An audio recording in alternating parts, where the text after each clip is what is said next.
Good morning. Good morning. My name is Andrea Simintov, and you are listening to Pull Up a Chair on IsraelNewsTalkRadio.com. Before we get started, let me first welcome you to my living room, into my chat room. I want to say, Laila Tov and Mohammed. It's very late at night in the United States, listening in the U.S. and Canada. Early morning or late at night, whoever one of you look at it. The UK is listening in this morning. Of course, Boker Tov, Eretz Israel. I hope you're getting a nice reception in your bomb shelters. Hi, Australia. France is listening in. Uruguay is listening in. Nepal, Jamaica, Ghana, and indeed my friends in South Africa. Wonderful morning here, a beautiful morning. I awakened very, very early, very nervous about this show. Some shows are harder than others, and some days I say to myself, what am I going to speak about today? And this morning I awakened and said, how am I going to get it all in? God, hold my hand. Let me get through this show. Yes, it's a good morning in Israel, because miraculously, despite the voices against us, the raised fists against us, the black and white ink against us, Israel is this morning secure in her imperfect morality, in her love of mankind, but most important, honoring why we were reunited in 1948 to provide a safe haven for Jews. It is a Jewish country, a created country, a country that was designed to protect us first and foremost, and also to be nice to the nations of the world, to prove that we can interact. It's a rough morning in Israel, and it's a beautiful morning in Israel. Today is going to be a truth show. The show that will take you off the front pages of your local newspapers and tell you what it feels like to live in the holiest place on earth. My name is Andrea Simintov. Guess what? I'll see you on the other side.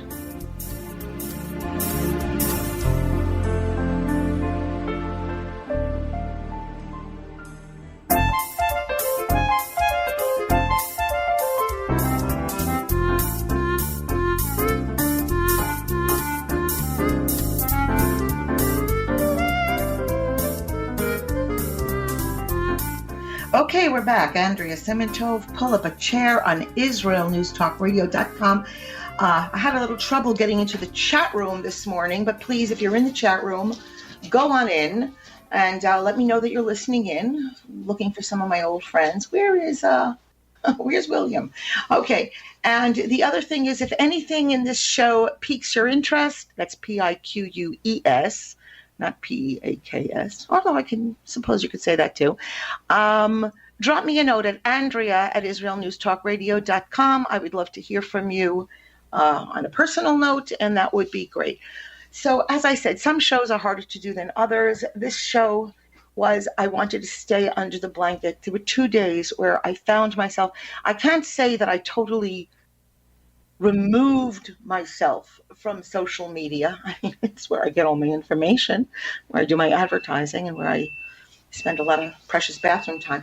But having said that, I had to pull back because the lies, the shock of the lies was so painful, so agonizing, so unreal, and indeed so surreal, that clearly there's a spiritual power at hand, because there's no way that it was humanly possible for billions and billions and billions of people in the world not to get it. You hear the beeping in the background? No, it's not my refrigerator. This is a real life show, and you are hearing, despite bombs falling, rockets being lobbed in our direction, they're still picking up the garbage. So that's that's the garbage truck. So a lot of brilliant people out there, a lot of wonderful writers, a lot of wonderful pundits, people who get it. And today's show was put together by a bunch of wonderful materials that I came across. And I just kind of put together, and I want to have your thoughts on it. So Um, you know, if we were colonizers, that's what's her name? Talib? What is she, a senator? Part of what they call the, I don't know, what do they call them? The tribe? Um, with an agenda. I don't know what they're doing for America, but I know that Talib and that AOC and Ilhan Omar, I believe is her name. That's the last airtime we'll give her on the show. I don't know what they're doing in America because it seems that their exact raison d'etre is to bring down the meager Jewish state. Your tax dollars are paying their salaries, and yet I don't hear a lot of people saying, "Hey, what about us?" So one of the great accusations that Israelis are constantly dodging is one of being colonizers. Let me tell you something about colonizers. Colonizers plan wars. They take land. They usurp acres and acres of property. They don't give it away for peace. Peace. We gave away Sinai. We gave away property that we won. We didn't want. We didn't covet. After being attacked, we further found ourselves in possession of Lebanese land, the Gaza Strip. It was all relinquished after being won fairly, with our eyes half closed, in wars we didn't start. And yet we still gave it away because you know what? Feckless Jews, we were promised peace, and we're still waiting. Genocide. Oh yeah, that's the new big one. The Israelis, the rough, tough, mean, bastard Israelis are committing genocide against the Arab people. Genocide? Gaza has grown bigger. The West Bank has grown exponentially since 1967. Smaller? Arabs in Gaza and the West Bank were less than 1 million when we gave it back, we relinquished it. Today, it's more than 5 million. That's not genocide. You can't have 500% population growth in genocide. What is genocide? Got this definition by people who are harder working than me. The deliberate, quote, the deliberate killing of a large number of people from a particular nation or ethnic group with the aim of destroying that nation or group. Destroying the Arab residents of this country? Not so fast. Point of fact, we don't engage unless we are engaged with. We don't lob missiles. We don't fight unless we're attacked. And please, God, let us always have at least that sense of self-dignity to fight back, to put Jewish lives first. And even then, our engagements, they're military. They're warnings in advance to clear the area, get your babies out. How many, I'm getting off text for a moment, and I'm going to wonder how many Israeli families still awake in shock every day at the lives of their precious soldiers that were forfeited lest we injure one Arab hair unnecessarily. Our fighting, you're right, our fighting is not fair. We don't fight fair here in Israel. We fight to the detriment of our Jewish soldiers, which brings me to the next part, war crimes. War crimes. I don't know, maybe I didn't get the right paper. Did you see Israeli rocket launchers on residential streets and hospitals hidden under nursery schools? Oh yeah, even the United Nations, what is it? The War Relief Association, UNRWA. I spit on them when their cars go by. They're part of it. Do you see tanks going by with 5-year-olds wrapped in TNT on the laps of their soldiers? Do you see our babies trained with automatic weapons, calling to behead Arabs? No. We raise money to put computers in nursery schools in the most impoverished areas of our country, both Arab and Jewish, that our children get a head start in the world to come. Yeah, this is what we face every day. Our civilian population is faced every day, every hour. War crimes of Hamas and the Palestinian Authority. There is no parity. What do you think? We can't flatten Gaza? I know, I hear Jewish voices. Make it a parking lot. We could use it. We gave them beautiful. We gave them beaches. We gave them hotels. We gave them infrastructure. We gave them land. We gave them greenhouses. We gave them everything.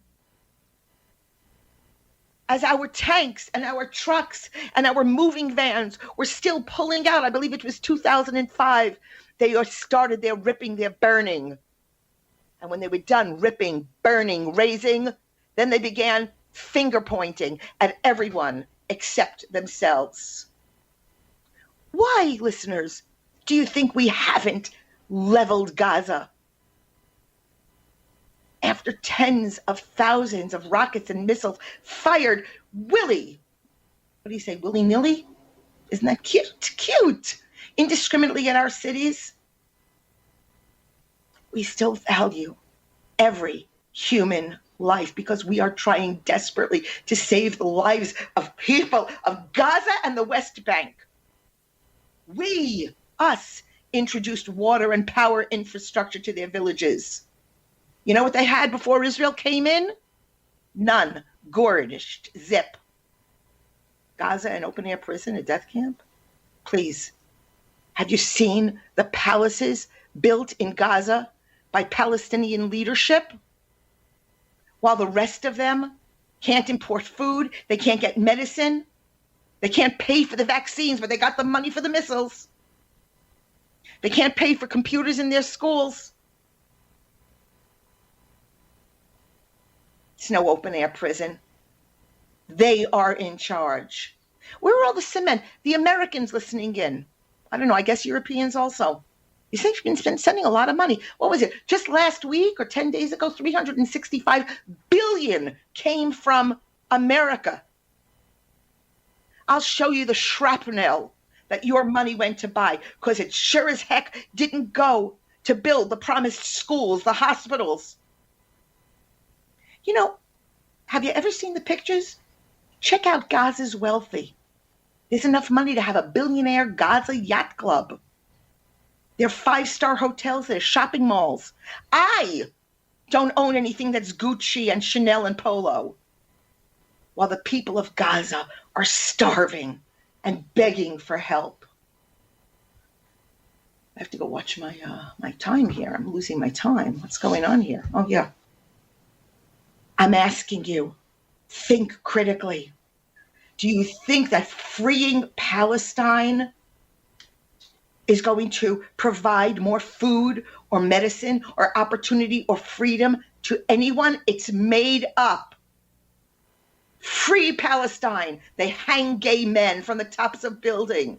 We support honor killing of young women who have been raped or abused or shamed. Clitorectomies, genital mutilations. Freeing Palestine calls for the elimination of all Jews. It's in reality nothing more than thuggish, brutish, fascist regime dressed up like woke, liberal, Western projects. They love you. You who come down hard on Israel. You know what? Just recently in London, I think just 3 days ago, there was a march to free Gaza. I loved it. You know why they're protesting in Gaza? In London to free Gaza? Because it's a hell of a lot of a safer protest. So I then ask you, why aren't they protesting against the corrupt Palestinian terror regime that uses its own people as human shields and political pawns? We both know why. Because to protest in Gaza means to put your life on the line, and if that's not enough, to ensure the death, the annihilation, the ostracizing of your family. You don't have to wave an Israeli flag, but just listen. Peace rings true. Andrea Simintov, I'll see you on the other side.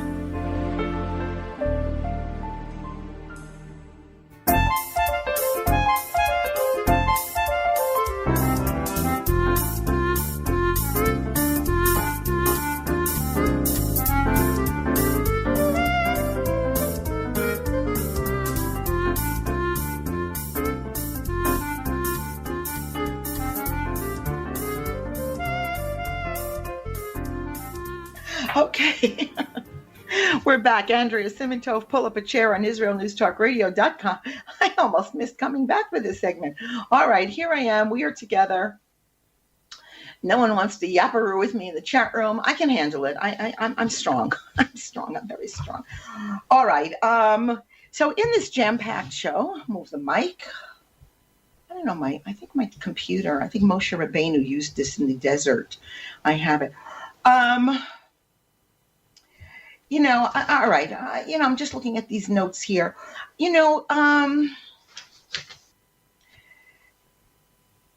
Just give me a second here, because I have to say how so the slogan, let's just finish up with this Free Palestine crap, all right? The slogan Free Palestine, that would actually imply that there is or there was a Palestine to free. And as long as the Arabs mistakenly believe that they can force us or defeat us out of our land, it's not going to happen. So don't make any mistakes. There never was an independent Arab Palestine, but guess what? There could have been if you had grabbed the opportunity to grab Jewish stupidity under fear of what the Goyim will think. Oh, we're so scared. Let's just make them love us. In 1948, the UN partition plan. Guess what? You didn't do it. You had 2, 3, 20 opportunities after that by feckless Jewish leaders who said, oh, please, here's your own country. Just stop bombing us. But you didn't. Because, again, you chose war, and you've been making the same stupid choice ever since. Stupid is as stupid does. Thank you. What is that, Forrest Gump? Or am I extrapolating? You remember the definition of stupidity? Making the same mistake again and again, expecting different results. Oh, are you lucky that it's the Jews that you're so angry at because you still have a chance to live?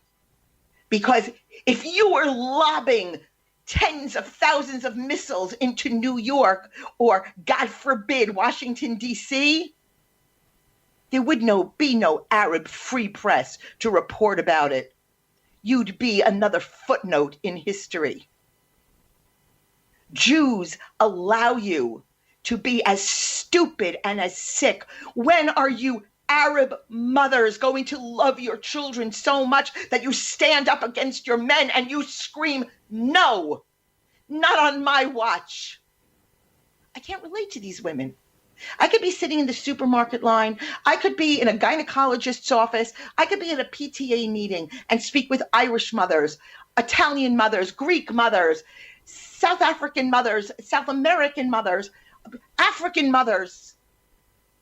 And I can find common ground. I cannot find common ground with Arab women who permit their children to be shihads and even more relish in the idea that their men will sacrifice their babies. I can't relate. I'm sorry. Where are you from? Maybe stop being so Arab and be your gender. We might get peace that way. How dare the Israeli government stop Jews from being killed? The irony is the missiles are being fired with your money, West, from the very land that Israel gave to the Arabs. We gave it to them. A great personal car. No, I'm just looking. What other country in the world? The biggest miracle? I'll tell you what the biggest miracle. Here's a secret. The biggest miracle is that the world still thinks that Jews are smart. Because I got to tell you, no other country would be so generous to those who live and breathe the principle of annihilating them.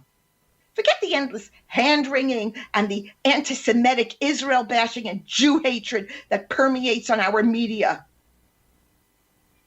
Funny, we get killed and we're at fault. And don't talk to me about disproportionate. Oh, maybe if we have time, we'll get to that. I got to watch what the engineer is telling me about time. Let me help you. Let me help you, Arab people. Let me help you here, because clearly you can't help yourselves. All right. The Palestinian people, there is no Palestinian people, but okay. I call myself Andrea. Maybe you don't. The Palestinian people have been mercilessly exploited by a succession of dictators, murderous Islamics, fanatical terror groups that are homegrown, sprung. They never lifted a finger to seek peace. You know and I know that it's exactly the opposite. And here's where I get to touchy ground. Touchy. The Biden administration. They are so desperate to create a Palestinian state no matter who runs it. And we know, the gloves are off. Nice public. Nice. Oh, baby, we're behind you. But Joe Biden is under terrible pressure. He's under terrible pressure by the whores that are spending American tax dollars and putting it into the bottomless pit of Palestinian peopledom. And he ain't talking so nice to Bibi right now. So here's my question to the Biden administration. If it doesn't break the head, because some real thought and some real humility might have to come with it. How is Israel ever supposed to agree to a two-state solution with people who have sworn, not just on the pages of the Washington Post, the Boston Herald, and the New York Times, but in their charter to wipe us off the face of the earth? Who's worse? Let me ask you. Hamas, who's in a really sick competition with the Palestinian Authority to see who can slaughter more Jews, or even better, those hardcore leftists in the West, including Israel's Labor Party, Hollywood, and rap artists. Yeah, that's a good idea. Get your politics, get your principles, get your morality from rap artists and Mayan Bialik, who's desperately trying to bridge all of her friendships. They'll unconditionally, boy, it's going to cost you a lot of money, that Palestinian state. And let's now address disproportionateness, disproportionality, indiscriminate slaughter. So the first thing I say to you is, how dare you? To date, actually up until 2 days ago, Hamas has fired, I don't know, have they fired 10,000 rockets? We have fired perhaps 1,500. Hamas has targeted almost only civilians. Israel has targeted only military installations. Israel has prevented huge Israeli civilian casualties by massive investments in our shelters, into safe rooms, into the Iron Dome, which it's my understanding costs between 50 and 60,000 US megabucks every time they shoot one. You know what Hamas has invested in? Think about this, you taxpayers over on the West. Billions in underground attack tunnels and the total neglect of their citizens.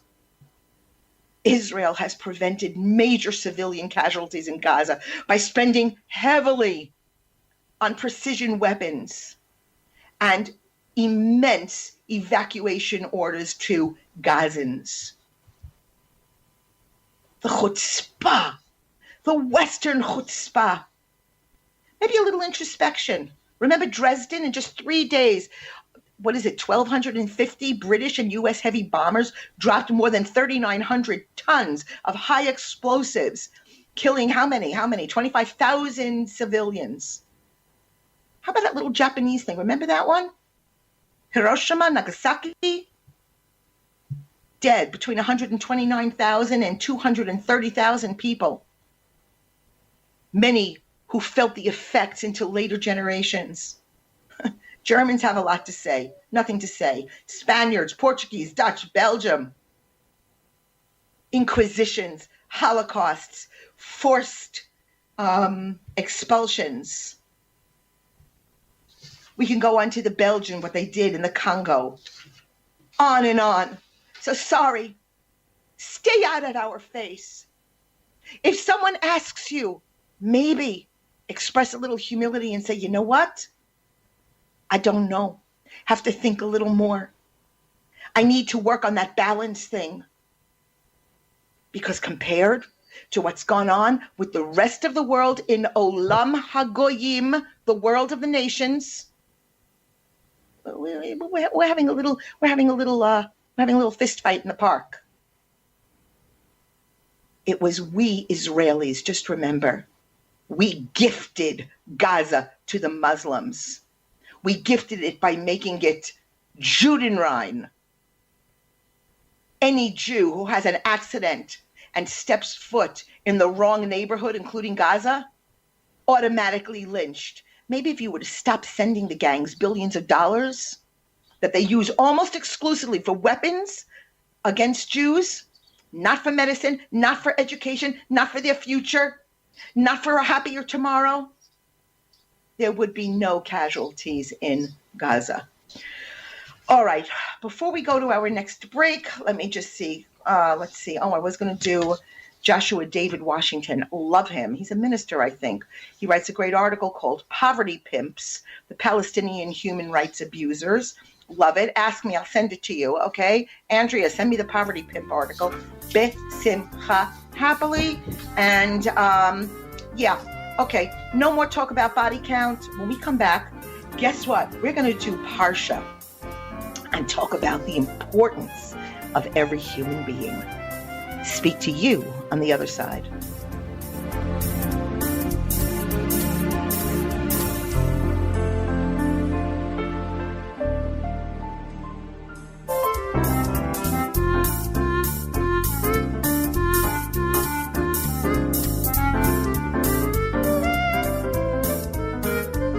Okay, we're back. Andrea Simantov, pull up a chair on IsraelNewsTalkRadio.com. You know, I go right into Devar Torah, but to set up this Devar Torah, okay, that were Parsha piece. We all know now the Parsha is the section of the Torah that we're reading this week, Parshas Naso. Just a few points I need to get to because it's actually going to segue us into that. And, you know, you'll keep hearing, I'm telling you, take a tablespoon of salt every time you open up your Western press and you read. There is an agenda in the non-Israel press. There is an agenda at hand. Have your doubts, raise your doubts, know that you are reading skewed reporting, and write me a note, Andrea, what can I read? Where can I go to get the balance?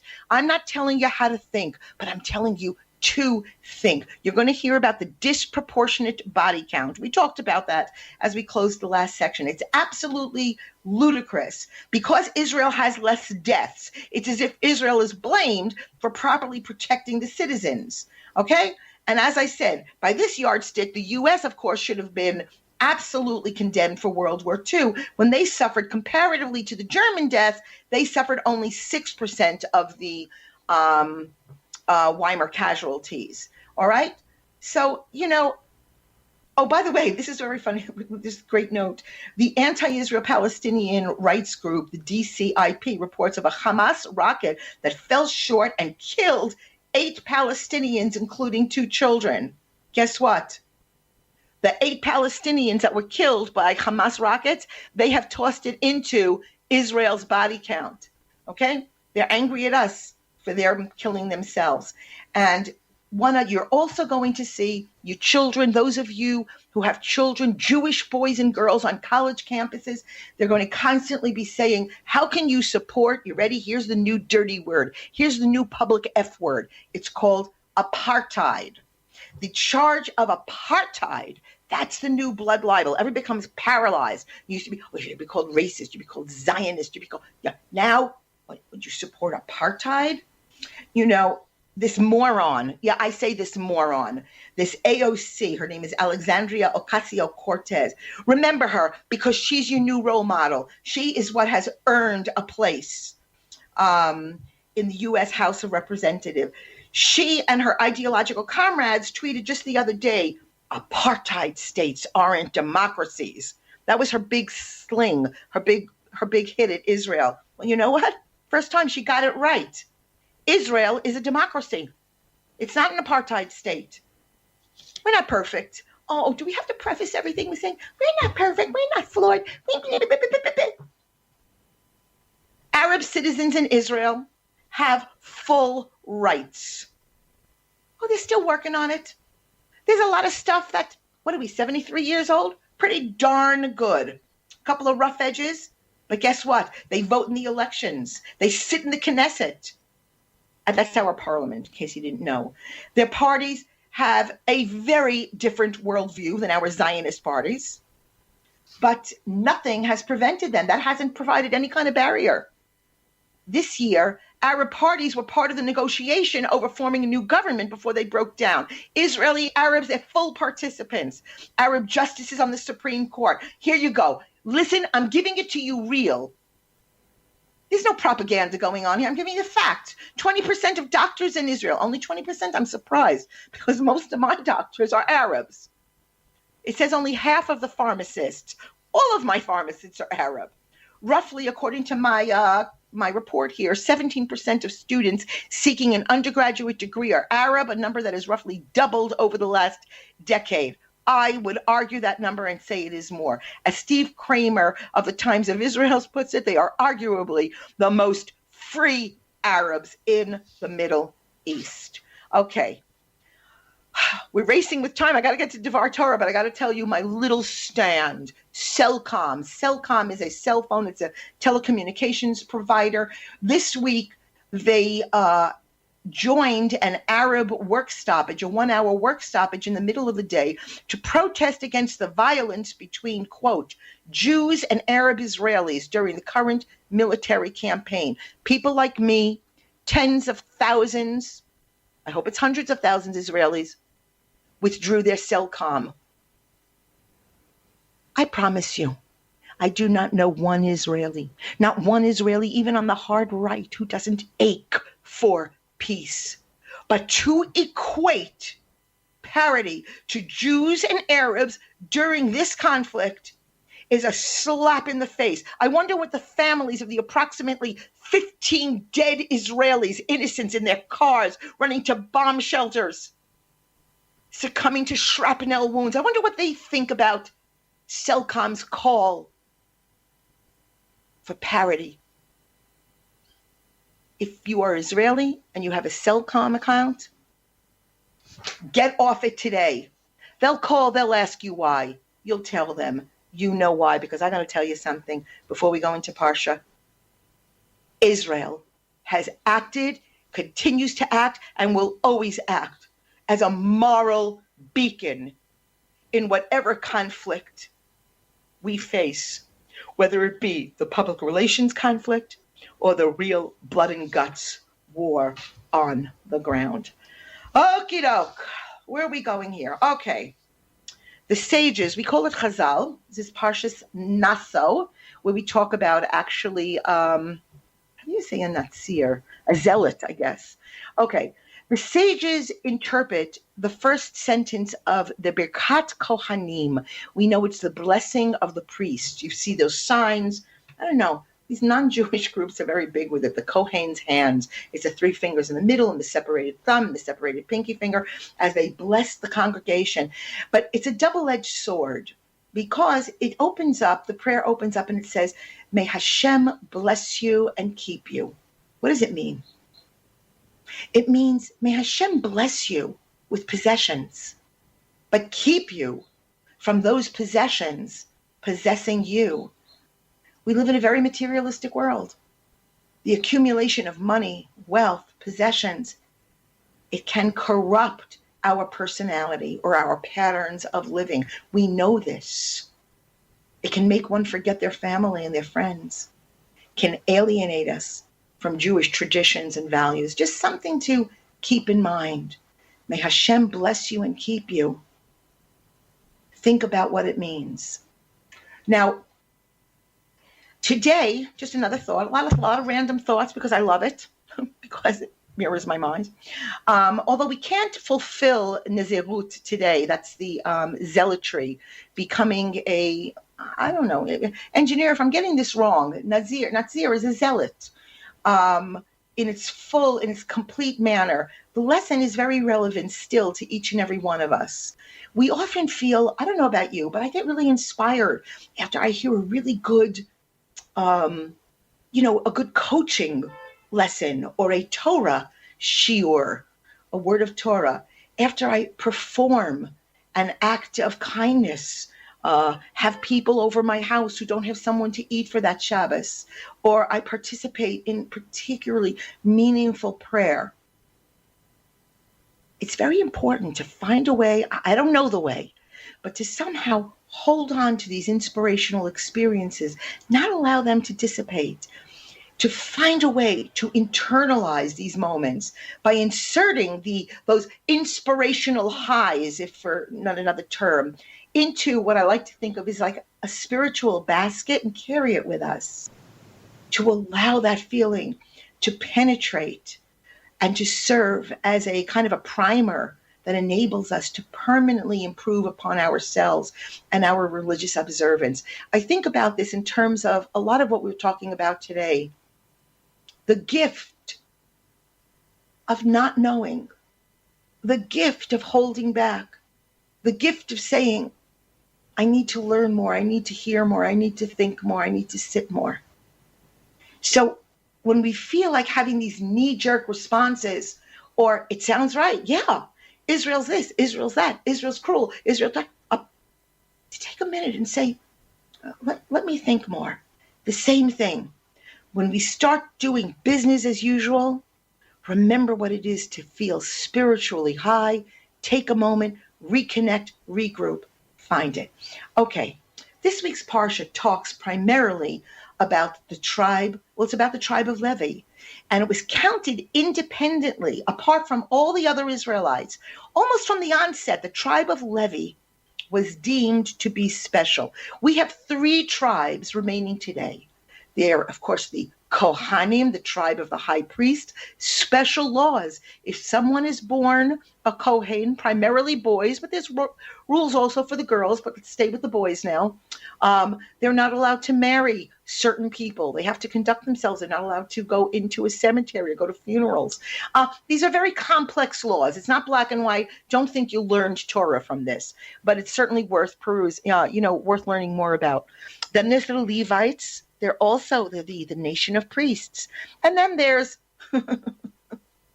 plain milk toast, skim milk, Israelites, and that's what I am part of. But even though it had a very violent start in the history, Levi himself was one of the chief instigators of that terrible rift between Yosef and his brothers, as well as he was the destroyer of the city of Shechem. The tribe of Levi, already in Egypt, they began to redefine themselves almost exclusively in terms of pious leadership and service within Israel. Here we get a lesson. We can redefine ourselves. We can reshape ourselves. We can. I'm just looking here. Am I running out of time? Engineer, how much time do we have? Okay. All right. It looks like we're running out of time. Wow. All right. Everybody, to finish up, I wish you a Shabbat Shalom u'mivarach from Jerusalem, and let us all regroup, rethink, and recommit to peace. Bye-bye.